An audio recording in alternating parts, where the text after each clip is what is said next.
क्या किया है, क्या प्रभाव है जनरेशन कंपनी पे और डिस्ट्रीब्यूशन कंपनी पे, इसका कोई सवाल का इस जवाब नहीं दे रहा है। और गांव का किसान, गरीब आदमी, उद्योजक और सामान्य आदमी हर रोज परेशान हो रहा है और उसका पैसा भी गिन रहा है। लेकिन पैसा भी गिन रहा है। ये प्रताप जी जिस प्रकार से आपने कहा था कि 2012 तक का जो मेजर प्रॉब्लम्स है महावितरण, ये तमाम चीजों से निजात मिल पाएगी, ये आश्वासन है। लेकिन मैं कहना चाहता हूं यहां पे 21वीं सदी में आज हम जी रहे हैं और ये तस्वीर हमारे सामने आज है। क्या 22वीं सदी तक का भी ये वाकई हल हो पाएगा या नहीं, या इसी तरह सिर्फ डिस्कशन चलेंगे, आश्वासन चलेंगे और आम इंसान जो है आज भी उसकी मार झेलता रहेगा? देखिए साहब, एक तो उसके लिए दो बातें चाहिए। एक ऑनेस्टी चाहिए, कार्यक्षमता चाहिए, प्रामाणिकपना चाहिए और विल होनी चाहिए। उसमें पॉलिटिकल विल भी जरूरी है और लोगों को, गरीब आदमी को, सामान्य आदमी को राहत दिलाने की भी एक सोशल विल भी होनी चाहिए। हमारे पास ना सोशल विल है, ना पॉलिटिकल विल है और ना ऑनेस्ट कर्मचारी है, प्रामाणिक कर्मचारी है। जी जी, कोई भी नहीं। सर जो आपने कहा प्रताप जी जो आपने कहा वाकई इतनी अहम बात की है कि जब तक का इनिशिएटिव, विल पावर नहीं होगा और आखिर ये तमाम चीजों को उनमें डालेगा कौन जिंदा करेगा, ये तमाम बातें उन लोगों में वाकई जो देश का विकास चाहते हैं। फिलहाल हमारी दोनों मेहमानों के साथ में चर्चा जारी रहेंगे इस अहम मसले पर, लेकिन फिलहाल यहां पे रुकते हैं एक छोटे से ब्रेक के लिए। प्रताप जी, ब्रेक के बाद दोबारा वापस आपके पास में लौट के आ रहे हैं एक छोटे से ब्रेक के बाद।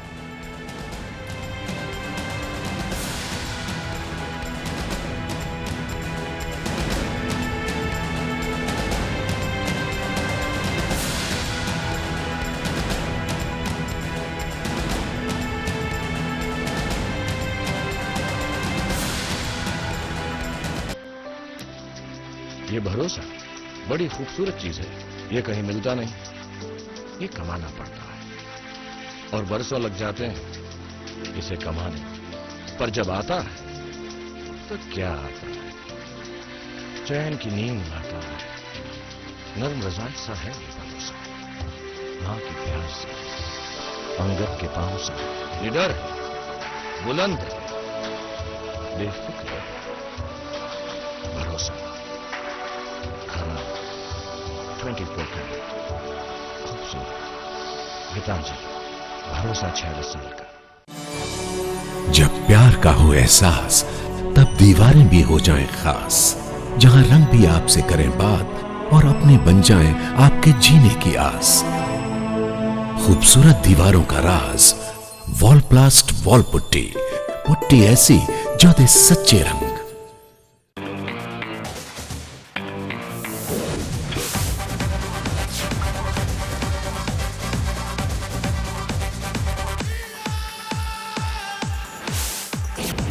Unleashing superhero confidence that stays with you. Synthol Deer Special Edition Pack. Get a pack and you could get to meet G1 one-on-one.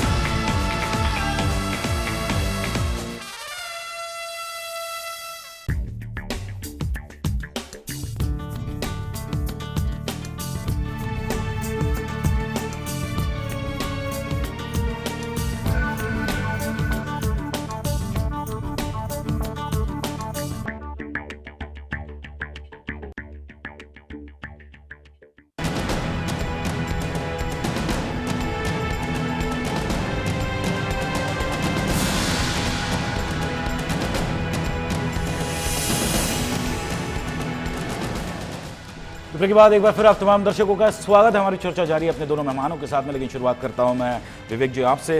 विवेक जी, जिस प्रकार से जो तमाम बातें यहां पे रखी जा रही है, क्या लगता है वाकई सीरियसली अब ये एक बहुत बड़ा इशू हो गया? यदि अगर अब हम इसे सीरियसली नहीं सॉर्ट आउट करेंगे, भविष्य में इसकी ये बहुत बड़ा इशू बन जाएगा और शायद लोगों को सड़क पे आना पड़ेगा इस बिजली के लिए।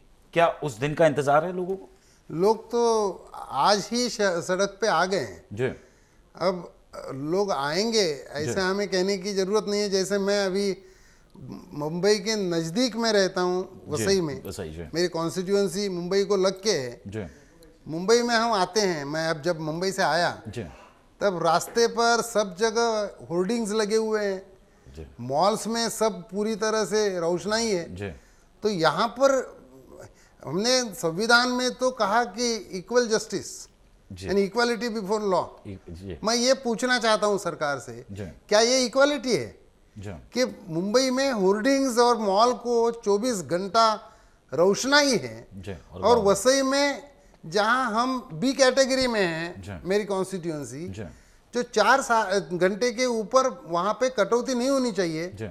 मेरे यहाँ की जनता 20-20 घंटा 21-21 घंटा ये बिजली के अलावा रहती है, क्या इसे हम इक्वालिटी कहेंगे? लेकिन तो, सर मैं एक आपसे अहम सवाल पूछूंगा।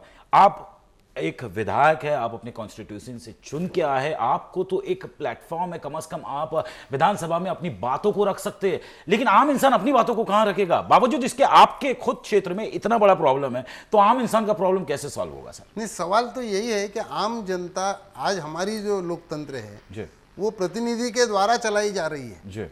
तो मेरे जैसा प्रतिनिधि है आम जनता का, जो विधानसभा में ये बात रखे और इन सवालों का हल करे।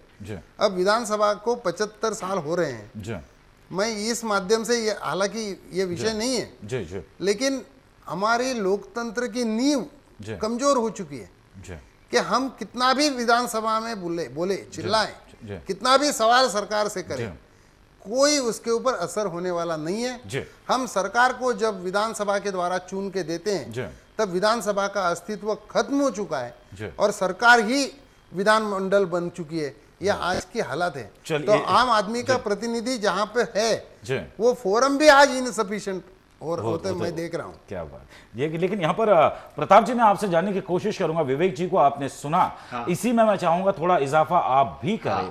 यदि अगर हमारे वो नेतागण हमारे इस अहम मसले को यदि विधानसभा में नहीं सुन सकते, उसका जवाब नहीं दे सकते, उसका हल नहीं निकाल सकते, तो फिर एक आम इंसान अपनी बातों को कहां पे रखे? देखिए, आज तक तो लोगों ने अपनी बात विधायक के सामने रखी है, मंत्री के सामने रखी है और रास्ते पे आके मोर्चे निकाल के अपनी बात रखी है जी।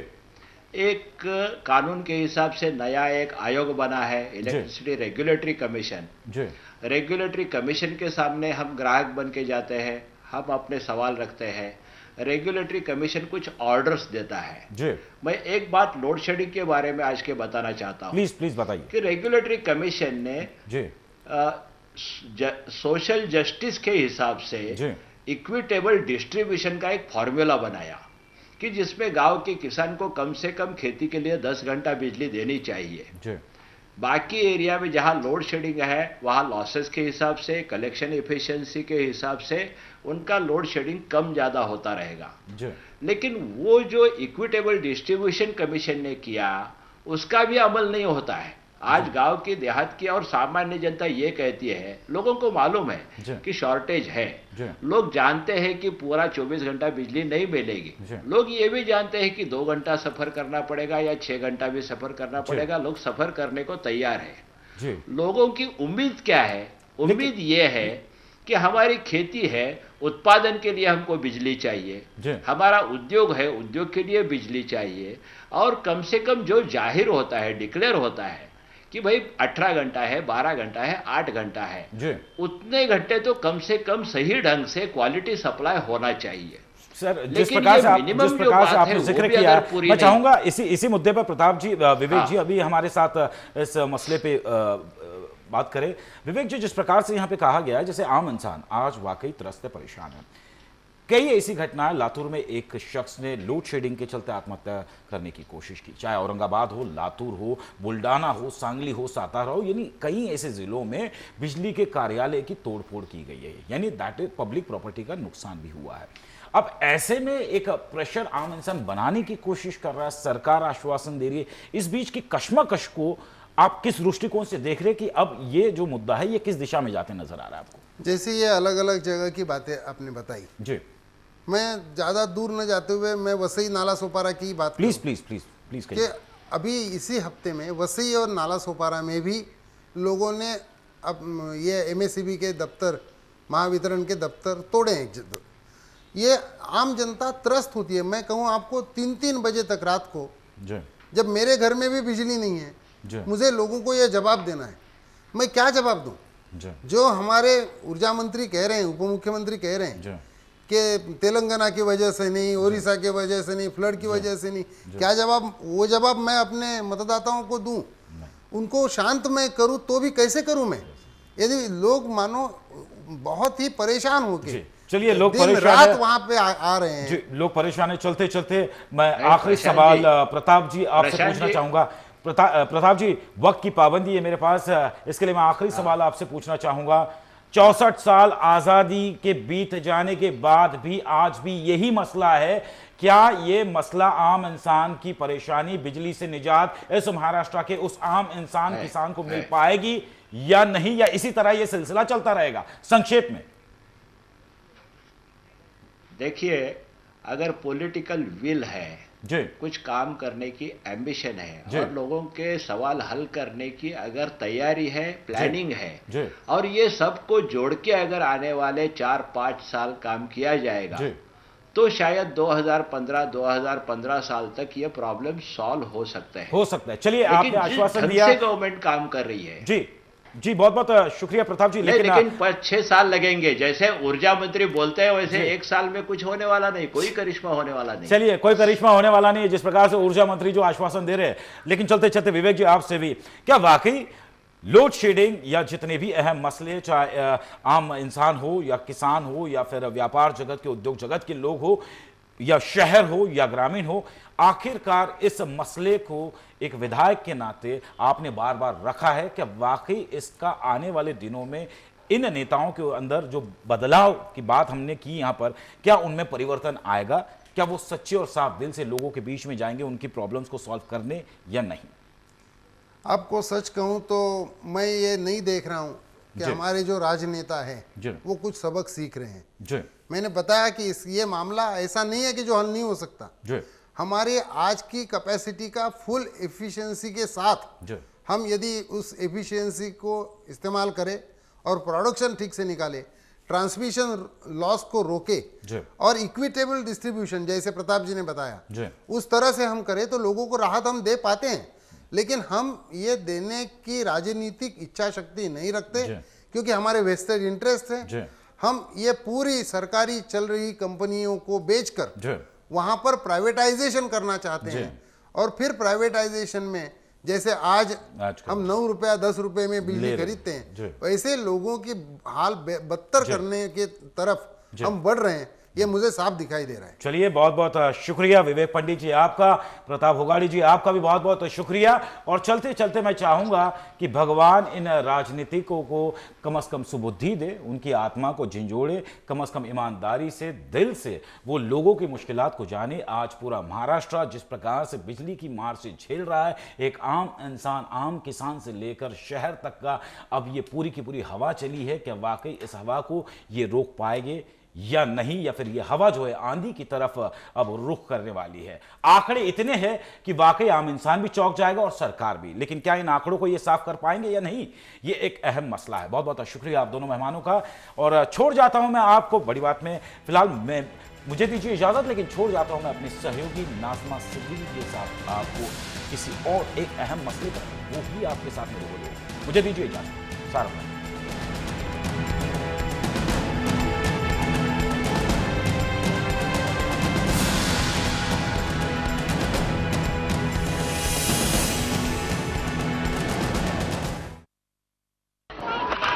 डुप्लीकेट कभी ओरिजिनल नहीं बन सकता। वोटेक की क्वालिटी, ओरिजिनल की guarantee, latest technology in domestic range from Votek, पानी को अमृत बना दे।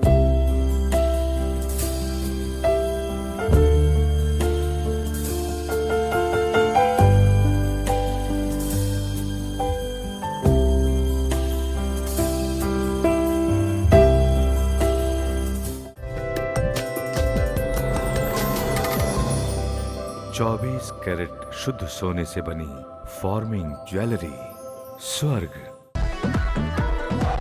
यहाँ तो गारड हैंगे, पहलवान तू गारड मार ले। सब साथ होंगे ना तो मिल के गारड मार देंगे। देखिए भाई साहब, किसका भाई किसका साहब, चल दिमाग मत कर खराब। अबे ओए, हटेले दिमाग की छटेली पैदाइश, फटेले दूध की सड़ेली चाय। साले ऐसे गोलियां चला रहे थे।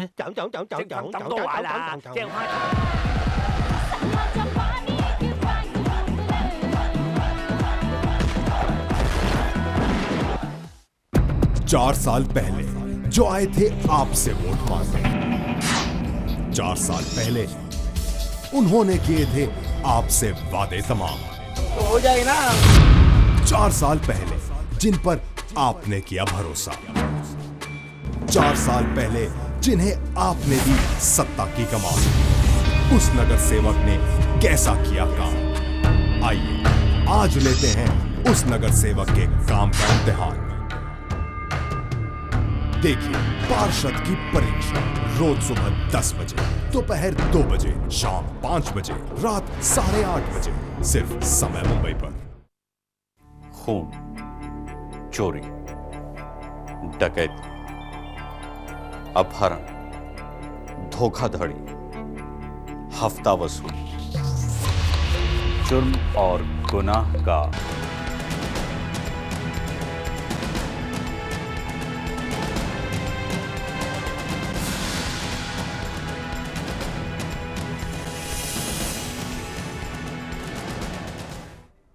नमस्कार, सहारा प्रणाम। मैं हूं नाज़मा और बड़ी बात में अब हम बात करेंगे समय मुंबई की खबर के हुए असर की। लेकिन उससे पहले आइए एक नजर डाल लेते हैं हेडलाइंस पर।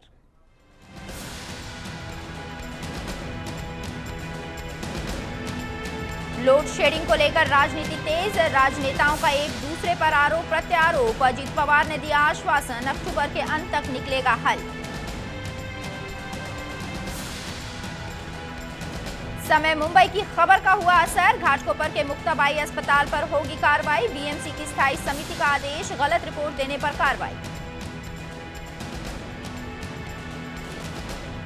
खड़कवासला उपचुनाव के लिए वोटिंग संपन्न, 37% हुआ मतदान। एनसीपी उम्मीदवार हर्षदा वांजले और बीजेपी शिवसेना उम्मीदवार भीमराव के बीच कड़ी टक्कर।